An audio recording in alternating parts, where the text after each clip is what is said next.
Hi, it's Betsy Jordan, and you have reached Behind the Curtain, in my opinion, IMO. I'm going to show you something, a sunset right here near the Jefferson Memorial. I guess you can see that. I don't know. Okay. Anyway, I wanted to say I saw the CNN report on Mark Robinson, who I've told you about before, who is running for governor in the state of North Carolina. But it reminded me of just how much we have put up with in the political jargon of the time. No one should be speaking hate speech. We have laws against that because it gets people in trouble. It incites division. It also incites crime, and sometimes violent crime in our streets. So just a couple of debunking things here. I want to cover the situation with Mark Robinson speaking from the pulpit, talking negatively about transgender and gays, and then basically publishing comments on a porn site where he preferred tranny sex. Now, there are other things that he says. He says that he is a black Nazi. I can't even say the word. It's a black Nazi, that he would like to have been a slave owner in new time. Now, he categorically denies all this, but we have him on videotape. We have him in unretouched, not AI altered video where he is saying these things. So he is denying this, okay? Now I want to point out some other things. Trump endorsed him, saying he was the next Martin Luther King. Well, Mark Robinson doesn't like Martin Luther King, right? And said he would call him a blankety blank coon, that he wished he was a slave owner. Mark Robinson wishes he was a slave owner. He denies the Holocaust. I don't know where this man is coming from. And the fact that he is Lieutenant Governor of the state of North Carolina embarrasses me. It embarrasses me for the people who voted for him who really didn't understand the man's character. But if we just want to believe that everything is okay and that the party that I'm supporting is going to look out for me, and surely they wouldn't run somebody who's like this, we need to wake up about this. And people are going, yeah, just like a woke person, right? You're going to say, wake up, right? Well, I'm going to say the alternative to being woke is being asleep or dead. And I advise you to wake up and be awake rather than asleep at the wheel or dead. There's been a habit and pattern of denial throughout this election.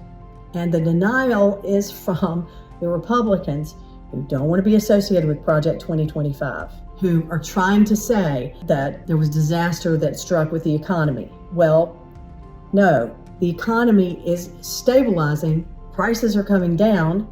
We kept unemployment at the lowest rates for the longest period of time. Trump's numbers were disastrous, which is why he lost last time, right? Because he panicked during COVID.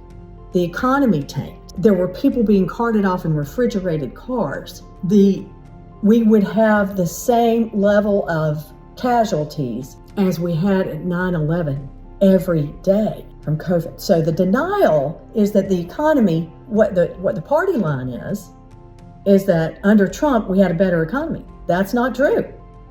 It's just not true. And you should go back. Are you better off today than 4 years ago? You're darn straight, because people were dying. Our healthcare facilities were overrun. We had people who were working round the clock and lots of people dying. So, no, we weren't better off 4 years ago.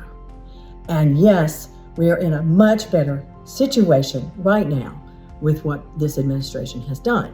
Now, getting back to this denial thing, J.D. Vance, Donald Trump are trying to distance themselves as far as they can from, I don't know, every one of their core group supporting something like Project 2025, which is about making America great again, right? So basically taking us back to where it supposedly was great. Well, it wasn't great for everyone. Whenever he's talking about, I don't know when this period of time he's talking about. So look, it really is, this decision really is about, are you going to deal with the kind of country we have, which, by the way, Americans typically are optimistic. We are very proud of our country, and there's a lot to be proud of. We do have the strongest economy in the world. We did, with the infrastructure bill, we also have the possibility of the greatest future, for all people, for as many people as possible in urban areas and rural areas all over the country. But what Donald Trump is saying is, I didn't have anything to do with that Project 2025. They told me about it, yeah, but I didn't have anything to do with it. But his name is mentioned 312 times. It is a 932-page document. It is very, very clear. If you go back to any of the footage, if you can look it up, at the Democratic National Convention, they had the book in their hands, Project 2025. And what it basically does is it defines what the family should look like. So if you're a widow and you have a child, you're not a family. Family's a man and a woman and whatever children.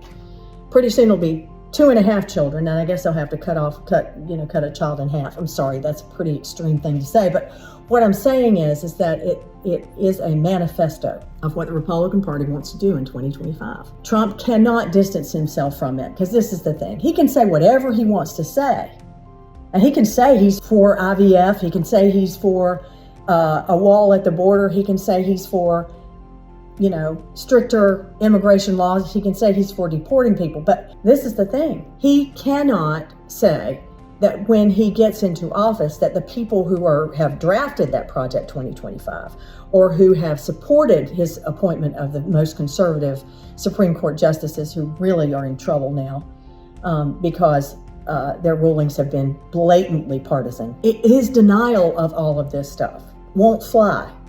In the words of Kamala Harris, he is an unserious man with serious consequences. Mark Robinson is a deadly dangerous man, broad groups of people, and he cannot be governor of North Carolina. And for the same sorts of reasons, because Trump discriminates against large swaths of Americans, he cannot be president of the United States again. This is Behind the Curtain, IMO. Thank you for being here.